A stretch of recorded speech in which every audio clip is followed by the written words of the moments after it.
sex for favors, secrets, cover-ups, corruption. I've heard things that'll blow your mind. Who cut the power off? Wait, what do you mean we've been cancelled? I'll have you know I was the governor of Minnesota. We're being replaced by who? Oh, look at me. I'm Jesse Ventura. My show got canceled. We all know whose government you're working for, Jesse. It's time the real truth came out. By the power of water filters, I will destroy corruption. No more sex for secrets. No more cover-ups. It's time for GamerGate.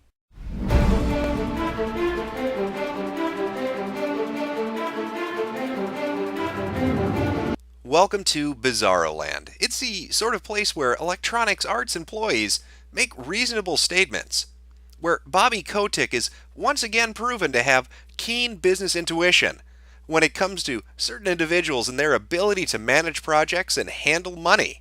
It's the sort of Twilight Zone-esque reality where site owners who've had positions in the past have seemingly swapped them, a la some digital version of Freaky Friday. Why, even Hot Pockets has responded, saying that the janitorial staff from 4chan is doing an excellent job. In fact, they deserve a reward, and what better reward than the hot, creamy goodness of a nuked Hot Pocket, burning and scalding your throat as it explodes in your stomach. It has been a wild ride. It's been a month now since the last video I put up talking about GamerGate and the issues that were popping up, and by God, a lot of shit has happened since then, and I want to try to condense it down and give you a sort of chronological retelling of some of the key events that have played out over the last 4 weeks. To do that, I'm going to have to breeze through some of these, but I'll provide plenty of links in the description, so if you want to go and check this out yourself, the links will be listed to different articles and screen caps, so you can go check it out and see what you think. So with that out of the way, let's jump back to September 1st and see what's happened over the last month. Well, the first week of September was just chock full of interesting events. In fact, news came from PAX about Zoe Quinn's panel. Literally, tens of people showed up for it. As you can see from this non-packed picture of all those not existing people sitting in those empty chairs. In fact, I heard one of the staff members at this event had told people to be careful with their pocket change in case they accidentally drop something, and the reverberations of it created an echo so loud it was like a sound cone that would deafen people walking by the building. Luckily for Quinn, of course, DashCon members happened to be in attendance, and they had the solution that she needed. And it didn't even cost her $17,000. What a lucky day for Zoe Quinn. Now, right on the heels of that, we had 2 articles drop. One pro-GamerGate, one anti-GamerGate. And we're going to look at the anti one first. That was from Jen Frank for The Guardian. Now, Jen ran into a little bit of trouble. You know, apparently when you write an article and you have financial ties to the people you're talking about, that's kind of an issue in real journalism, and Jen apparently walked away from being a journalist for a little while in relation to this, because there was money coming from Quinn to her, and from her going to Maya Kramer, who had a relationship with Zoe Quinn as well. It did not look too good for Jen Frank, and people were a little pissed off, to put it lightly. Image macros were circulating, people were talking to The Guardian. Now, Frank had released a statement essentially saying that she had wanted to put a disclaimer in there, but The Guardian told her, no, don't do that. A little incredulous about that, but doesn't really matter because we had a new challenger approach. Milo Papadopoulos, famous television actor from Webster, and also body double for Phoenix Wright. Now, he began to tweet out at the very beginning of September that he was going to start to cover GamerGate. He was going to look into some things. And his first article really caught people's attention because he wasn't tepid or timid in how he handled the subject. In fact, he wasn't afraid of these corrupt journalists or their little buddies in the indie game development scene. His article, Feminist Bullies Tearing the Video Game Industry Apart, was well received. It got a lot of buzz online because it was the first real article to take the other position, to actually look into it. Now, Milo doesn't have any investment in the gaming industry. He's not a gamer. In fact, he had to learn how to play video games. He did a couple of live streams about them, just to get an idea of what the experience was like and what the gaming demographic was like. In fact, it would seem the very first week of September had a lot to do with news articles being released in news websites. Take the gaming website TechRaptor, for instance. Not only did their site host pull their support from them, sending them to talk about it publicly, saying, hey, you know, we've got an issue to deal with. We're going to have to look for a new server. You can see this in the screen cap. This is the conversation that was taking place about this. But it would seem that after that got resolved, they were shadow banned from Reddit, and on top of it, they had their website attacked in some manner that took them a few days to even be able to address it and fix the issue. Now, as a side note, I'm going to put a link to their website in the description because they were one of the very first websites to really even try to talk about this. They're a smaller website, And they tried to go to bat for gamers. They tried to talk about the issue because everybody else was being quiet about it. Nobody wanted to cover the issue. And as a response, they got harassed, they had their site taken down, they got banned from websites where they could promote or talk about their work. And that's unfair.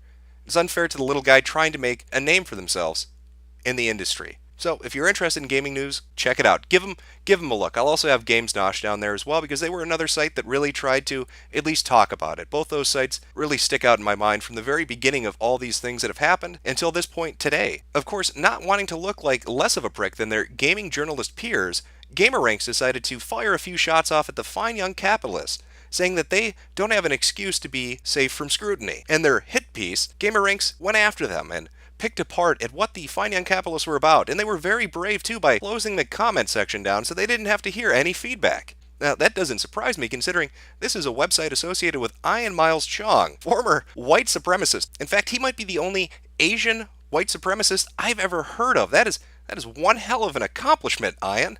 You can see from the screen cap that floated around shortly after this that Ian has one hell of a history and some very unique viewpoints. Now, he's gone onto Twitter afterwards to say he's a changed individual. Now, instead of being a white supremacist, he's just an asshole in general, using social justice to beat up on people he doesn't like. It seems like a brand new leaf. He's really turned it around. Give him a golf clap if you can. Now, for those of you not familiar with who Ian Miles Chong is, he is a self-described turbo-feminist. He was also working at the site and defending it during the KSI incident where he had gone up to people at a convention and motorboated a few chicks. Ian had gone to Twitter to say how terrible this was and had articles on GamerRank saying how horrible this was, until the very woman that was motorboated by KSI in that video went on Twitter herself and told Miles he needs to get fucking laid and stop putting his nose in other people's business. Apparently that advice did not stick. And closing out that first week of September, we had a bit of a bombshell drop, especially in relation to what was going on at Reddit. If you recall, a lot of people were getting comments deleted, especially in that Total Biscuit thread that had upwards of, I think, 25 to 30,000 comments, and tens of thousands of those comments were deleted. Threads were being taken down at a majority of subreddits. People were getting shadow banned, and even more recently, we were just talking about TechRaptor having their account shadow banned. Well, this was a leaked interview between a moderator or former moderator at Reddit that helped to highlight some of the issues that are going on with the administration of the website. And it covered a lot of things, talking about hidden code, bannable word lists, allowing certain people to be doxxed because the administration didn't like them, people being threatened with being labeled a pedophile for trying to provide security for users on the website, as well as their attitude about shadow banning and deleting topics. Now, that audio interview is up on SoundCloud. I'll have a link down in the description if you want to go listen to it. It's about 40 or 50 minutes long, but it really gives some insight into what the hell's going on over there. If you've been shadow banned, if you've felt some weird things are going on behind the scenes, it really helps to explain exactly why you're not crazy and probably what you're thinking is happening is actually happening. Now, not to be outdone by week 1, week 2 was right out of the gates. It started off with its own bang. That was a Lord Cat stream on Twitch TV in which he was talking to some people about an upcoming video that was going to be released. That video, Indie Feasible, was put up by Camera Lady and Short Fat Otaku. That was the channel on YouTube that it appeared on. In the video, there were quite a few allegations about IndieCade and the Independent Games Festival and talking about the relationships these people had and information that had come to light after the Polytron hack that took place about 2 or 3 weeks prior. Now, the video was taken down, and there's been some debate as to the exact reason why. There seems to be some sort of legal issue about the information that's in the video itself. I don't really know. I haven't had a chance to talk to either of the individuals that put the video up. I know they've made some statements, and I know that they were talking about re-editing it and having a lawyer vet it so it was good to go. But I do know that they are releasing a third video that's coming up in the next couple of days, and it's going to focus on Silver String Media. So hopefully they can get those re-edited videos up, and they can get that new one out. Now, if you're curious about some of the information they talked about in the first couple of videos, you can go check out this GamesNosh article. I'll have a link in the description as well that goes over some of the information they talked about. Again, it's not the video itself, but it does touch on what they were talking about. Now, up until this point, we had seen a couple of things. We'd seen Kotaku and we'd seen Polygon make some statements in regards to allegations that had come out. Kotaku released statements about Nathan Grayson and his relationship with Zoe Quinn. Stephen Totilo had gone on record saying that they were going to adjust Kotaku's guidelines in reference to Patreon and being able to donate to people in the industry on a monthly basis. Polygon as well did a article talking about their stance on Patreon, but they didn't take the same route that Kotaku did, instead deciding that, hey, there's nothing wrong with this, we don't see an issue It's not a ethical concern. Well, we finally got a real response. The first website to really step up to the plate. Now, the Escapists had allowed conversation about this up until this point in their discussion forum, but there hadn't been an official policy or response. Many people were still upset about the Zoe Quinn story from months and months and months ago that had blamed her harassment on a website called WizardChan. Well, there was a publisher's note put up, and it addressed quite a lot of things. In that publisher's note, and it's 5 pages long, again, the link will be in the description, they go over a few things, but one of the main things, and I think the most important thing, is they apologize. They apologize for not trying to get the other side of the story. They also set out a new set of standards, what their policy is in regards to authors recusing themselves from covering certain subjects, about Patreon and financial donation, and a whole host of other things. But The Escapist was really the first one to do this. Even though Kotaku and Polygon had addressed some concerns, they didn't come forward and actually try to talk to their community about it. Also this week, we had Milo releasing another article talking to games journalists directly and telling them that he thought they were reacting poorly to the concerns of gamers and those that felt that there were issues going on in the industry. Another piece of news that came out during this time, because people were starting to talk about corruption on all levels in the journalism industry and in gaming itself, was this post that showed up on subreddit Kotaku in Action. This was posted by somebody who said he worked in the Australian gaming journalism business. Now, he had a lot of things to say, but one of the more interesting things that he had put up was that there had been a hack of forums, that 40,000 accounts had been put in danger, and that EA had not responded and the gaming press had not responded because they had relationships with each other. Well, 2 days later, Cinema Blend put up an article. And in fact, EA admits 40,000 users were hacked after a whistleblower steps forward. Let that sink in for a moment. Here you have somebody posting and saying, hey, because of the relationship between this video game company and journalists, this was a story that was not reported on. 40,000 people, their passwords, their usernames, potentially their emails, and personal identifying information were put at risk. But this story was not going to be covered because of close relationships between the gaming press and the industry they cover. And this isn't just smoke being blown up your ass. Somebody actually looked into this. And sure enough, it turns out that actually fucking happened. This is another clear-cut example of the problem when you have too close a relationship with the industry you're covering. The first of which would have been the Fine Young Capitalists not being able to get anybody to cover their story. And of course, up until this point, right now, we're in the middle of the second week of September, that's still happening. Here's Jason Schreier of Kotaku saying, hey, I'm not going to cover the Fine Young Capitalist story. It's too messy for me. And I don't think it's, interesting enough, or I don't think there's enough valid points. I don't know what exactly his deflection was. You can read it here. It's in a post that he had put up. Not that it really mattered, though, because the Fine Young Capitalist, on September 11th, hit their fundraising goal. In fact, they didn't just hit it, they surpassed it. So all the people that had donated had succeeded in helping them reach that goal and push that game development process further ahead. Now you may be wondering, with all these things that are happening, you've got Reddit mods coming forward and saying that people are trying to hush up conversation about this. You have evidence that moderators are talking to Zoe Quinn and suppressing conversation. People are coming forward from fucking Australia saying EA accounts have been put in danger, but nobody will cover it because the journalists are friends with the people at EA. You've got the Escapists coming forward and saying, hey, we fucked up, we're going to address it, and we're going to reform our policies. You have the Fine Young Capitalists hitting their fundraising goal. And yet, still, at this point, no other sites are talking about any of this. The Gamers Are Dead articles had come out, and that was really it. So you would think it would be weird that Jason Schreier would say there's not a story here. Well, you're going to find out exactly why nobody was covering any of these things. You'll find out why Jason Schreier didn't think this was of interest. Because in week 3, a fucking nuclear bomb is dropped on the heads of these shitty, corrupt game journalists that help to highlight exactly what the fuck is going on. Now, I want to preface week 3 before we get into it, because there are a couple of things. I'm trying to give you a short and dirty chronology to what's going on.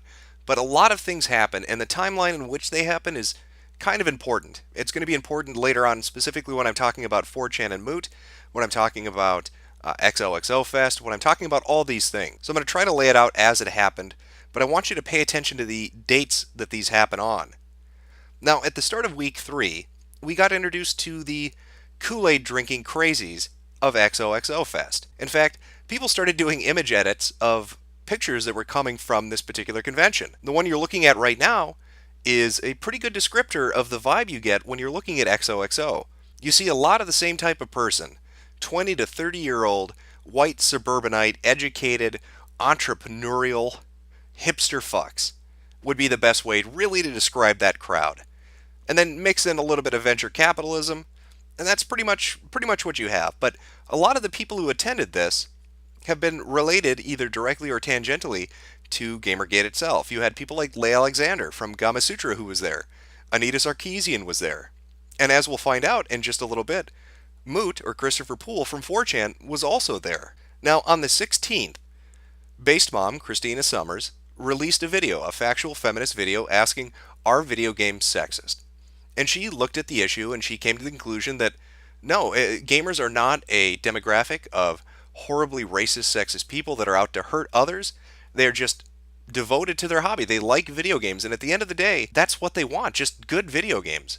People liked the video. They responded quite well to it. Of course, the game journalists didn't.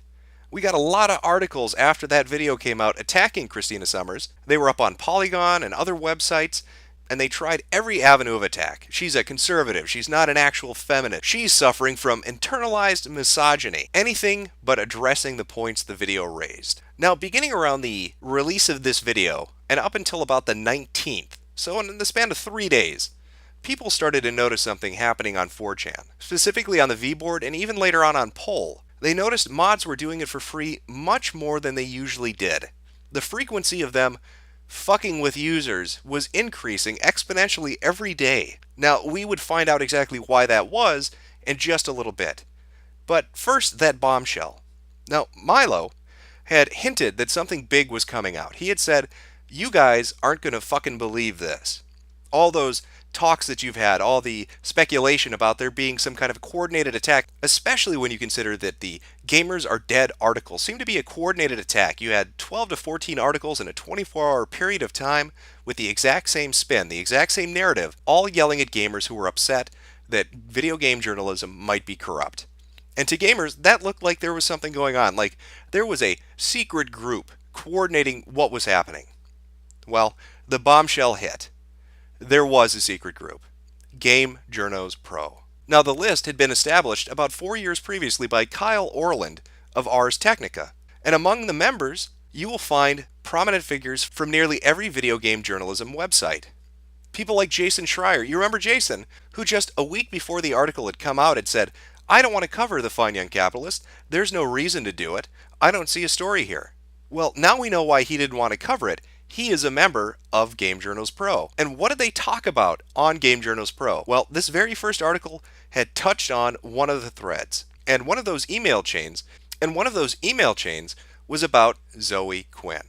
How they were going to handle the story, how they were going to handle the fallout of it. And you can notice, and I highly encourage you to go read the article that Milo put out, because he has snippets up of exactly what they said. And in fact, later on, he'll release even more information about this particular group. But you will see they keep each other in line.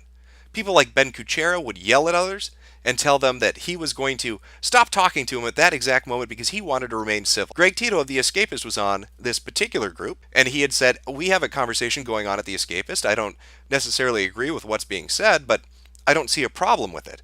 And he was bombarded for daring to allow open conversation. Ryan Smith had mentioned, why is it that we cover one sort of topic, but we won't cover the other? Why will people run pieces like Max Temkin, but when it comes to Zoe Quinn, which is pretty much the exact same kind of issue, we will not cover it? And he was bombarded with hate for even asking that question. People in this specific group knew Zoe Quinn. They had a personal relationship with her. One particular individual talked about having conversations about his relationship with her, and specifically mentioning the Feel Better gift that was proposed in this group itself. If you remember the developer letter that was circulating around that was signed by people in different video game companies saying that they wanted peace and, give peace a chance and everybody should love one another and hold hands, you will see the predecessor of that discussed by games journalists weeks before that letter ever materialized. They wanted to do the exact same thing but with game journalists. And the idea was shot down because it would look too suspicious. So how fucking convenient then that after that was proposed in this secret group of game journalists who were stifling conversation about Zoe Quinn and about gaming journalism corruption, how convenient is it that their proposal is put a halt to, and then all of a sudden game developers decide to do it? It's almost like It's almost like they used their connections and personal relationships to get game developers to do it instead. Remember, in week 2, we had the story about somebody saying games journalists wouldn't cover a story about a forum being hacked because they were friends with people at a video game company, with the developers. So it's clear that there is an incestuous relationship going on here, that there's collusion taking place here. This was a damning article. Now, they tried to deflect and they tried to act like this wasn't a big deal. However, reading through the conversations, you can see that it's complete bullshit from their part. Now, going back to our timeline, as I said, the week started and we had all these weird pictures coming out of XOXO Fest. And then we had Summers release her factual feminist video. And then came the bombshell, as I said, Milo released the Game Journals Pro article, his first article about it. Well, during those couple of days, people had noticed the heavy moderation taking place on 4chan, and they wanted a direct answer. They tried asking mods, and mods had told them to go fuck themselves. Well, finally, Moot steps in. And of course, he comes to save the day, right? This is Moodles. This is Christopher Poole. This is Mr. Free Speech. Well, you would be dead wrong. He posts this. Gamergate discussions will no longer be allowed, and pretty much go fuck yourself. If you read that last line, I know the screen cap might be a little blurry, I apologize for it, but he essentially takes a parting jab at people interested in Gamergate and tries to tell them to fuck off and that they're no different really than Guy Fawkes mask wearing idiots. That is a level of respect he has for Gamergate, and the fact he's using Anonymous as an insult means he doesn't give a shit about them either. Now, I'm not going to go too much into depth right now. Like I said, I just want to give you a basic timeline. But be aware, at this convention Moot was at, along with people like Leigh Alexander and Anita Sarkeesian, were venture capitalists. Venture capitalists who he had previous relationships with, who funded projects he worked on. And we would also come to find out, and again, this will be covered more in depth later on, that he had relationships with people working directly at Gawker. Gawker is the parent company of Kotaku. Now, it's around this exact same time that the Greg Lisby interview is starting to circulate a little bit more. Now, this was somebody who was interviewed. He wasn't specifically briefed on every aspect of Gamergate. He was just asked certain questions in regards to journalism ethics. He is somebody who taught law and journalism ethics, so he would be somebody you would want to talk to about. Now, the raw, unedited interview is up on YouTube. Again, the link will be in the description. You can go watch it yourself. But some of the key points he touches on, and what I find to be really damning when you look at the game journalist, is he's asked, what about people being financially connected to the industry they cover? Absolutely not, he says. That is an ethical problem. What about people having romantic relationships or landlord and tenant relationships with people in an industry they cover? Absolutely not. That is an ethical problem.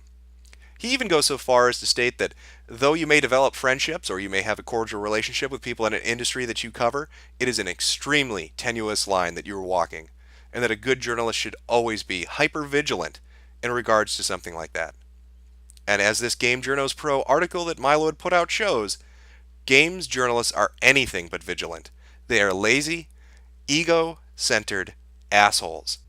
Now, I don't want to make this sound like I'm applying this as a blanket statement to every games journalist. Now, we've seen a lot of them step up and say, either I have problems with this, and you'll see that in the leaked emails that's up on the Breitbart article. Some people in that email chain said, hey, you know what? This is wrong. I don't want any part of it.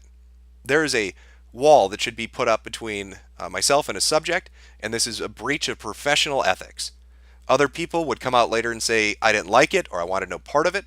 People directly questioned it. So there are good games journalists, but there seems to be an atmosphere or an attitude in this particular industry where those people are suppressed and not really allowed to talk about it. I mean, my God, look how they treat each other in private. It's no wonder the majority of them don't want to say anything in public. They're going to get shit on in such a way that their careers will be over. Now, if you thought week 3 was already over with, you'd better hold on to your asses, because when you look at the entire month of September in review, from the period of the 14th to the 21st, was a massive amount of activity.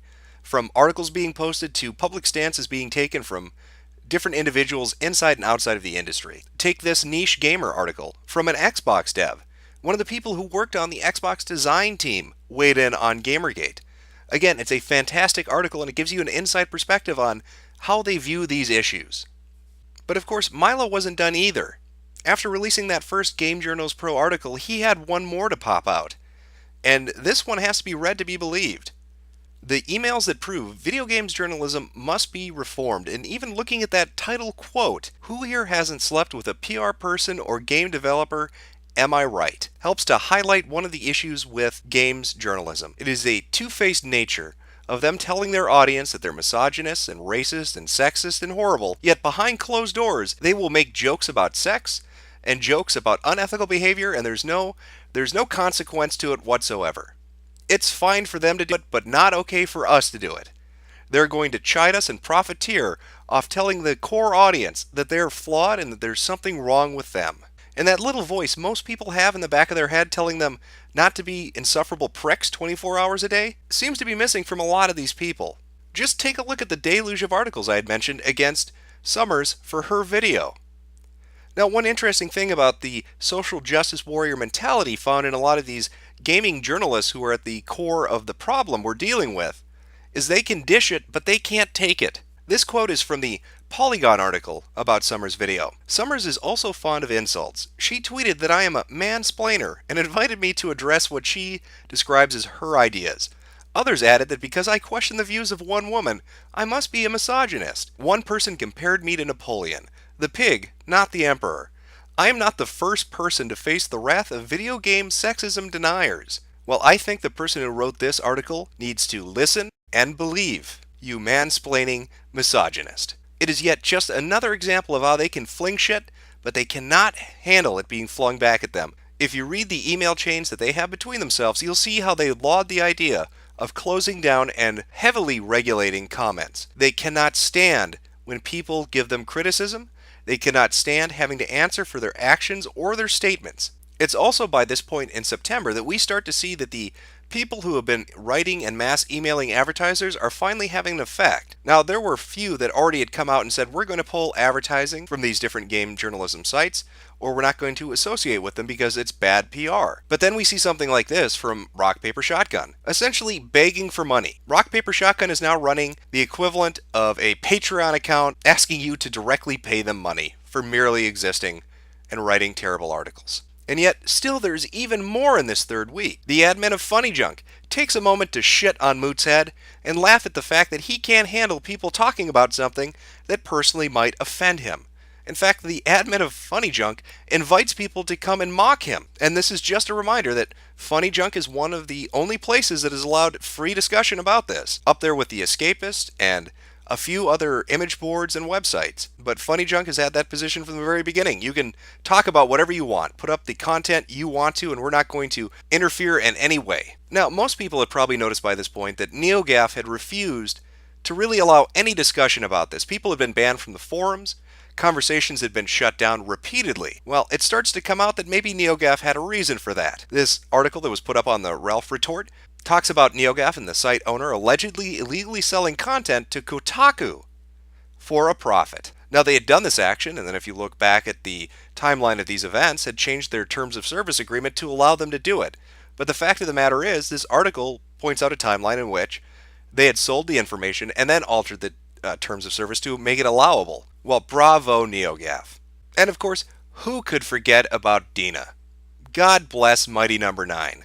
You know, banning people that are financial backers to a project because they're talking about something unrelated to that project at different locations on the internet. And then saying, I don't like what you're saying, so I'm going to block you from the forums and from the official Comcept Twitter account. This is extra ridiculous when you take into account the fact that one of the backer rewards for donating to the project was forum access.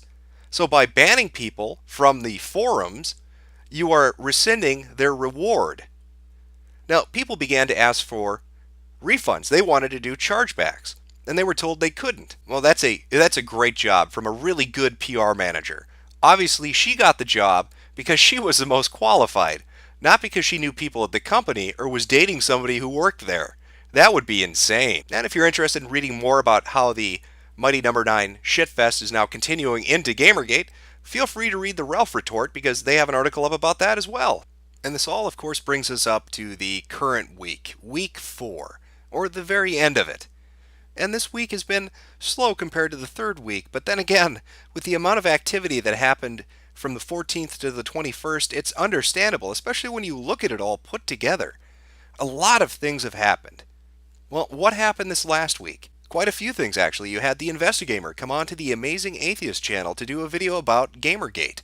In fact, a lot of prominent atheists have spoken about this, and it's understandable because I think at the core of it, they see a similar thing happening right now. Now, I was able to do a live stream about 2 or 3 days ago with King of Pole, and he had somebody on named Koss, and Koss had mentioned something that we had joked about all the way back around the time of PAX, and that was the idea that they were going to introduce the term Gamer Plus.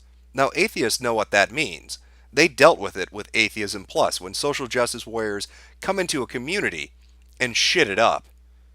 Well, Koss actually said that he personally views the use of the term player as a more apt title. So essentially, instead of Gamer Plus, it would be player.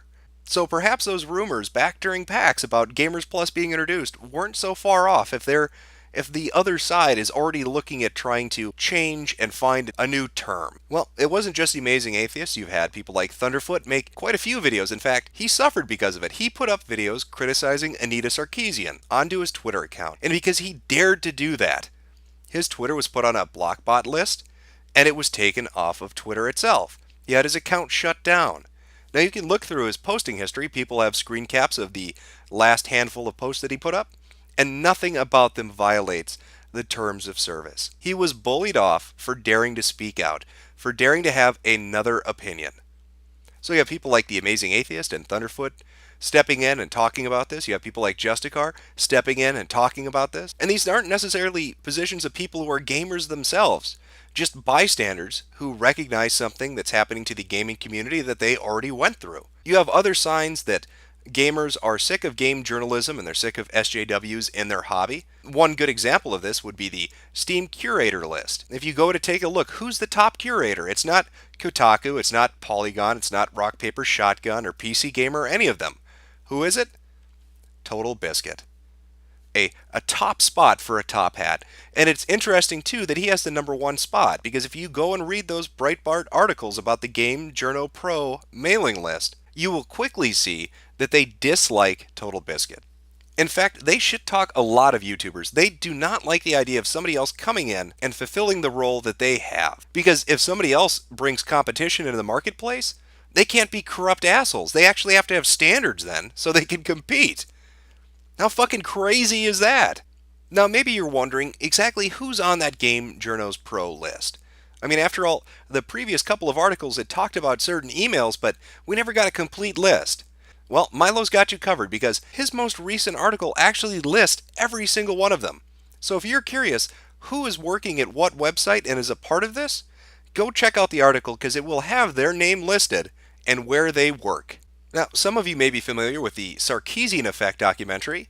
That is still up on Patreon. Right now it's sitting at $6,600 a month. That is $6,600 of people's money that they're willing to put forward towards this project because they want to hear a different viewpoint. They're so sick, so absolutely tired of games journalists creating an atmosphere where people can't criticize or bring up other points of view. I mean, look what happened to Thunderfoot. He tried to use a social media service to air his opinions, and he was cut off at the fucking knees for it. So it's not a surprise that people would go and try to fund their own documentary to bring up an opposing viewpoint, because God knows where else are they going to go at this point. But every day this goes on, every single day it continues. It builds momentum, even during the slow days, even during the slow weeks. Hell, just take a look at the hashtags for GamerGate or Not Your Shield. This week, GamerGate surpassed 1 million tweets, and Not Your Shield is well over 100,000. Now, those numbers on their own are impressive, but when you consider the fact that multiple sites have refused to allow people to comment, from NeoGAF to 4chan, TV Tropes, and others, it is a remarkable thing that this has any momentum to it at all. But it shows the fact that gamers are sick of being talked down to. They are sick of corrupt people trying to act as if they don't have to have ethical standards. They are sick of people acting like the indie scene and games in general don't have issues to them. These past 4 weeks have highlighted that, and it has been one thing after another, momentum building upon momentum, bombshell after bombshell after bombshell. And when you sit back and you really take in the full picture, it is quite fucking remarkable.